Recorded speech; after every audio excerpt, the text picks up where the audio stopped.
up kayo tayo sa dagat ngayon. Tuturo kayo mga 5 step na paglangoy. Mga style. Unang langoy. Backseat swim.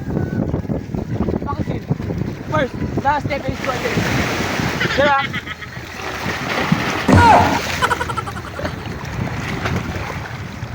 That's the first.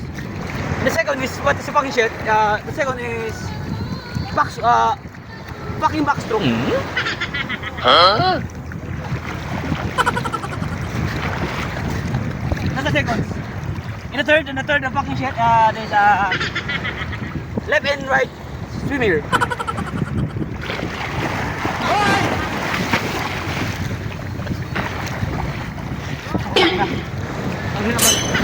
Ang hirap maging vlogger.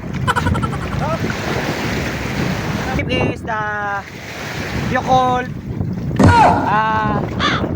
swimmer.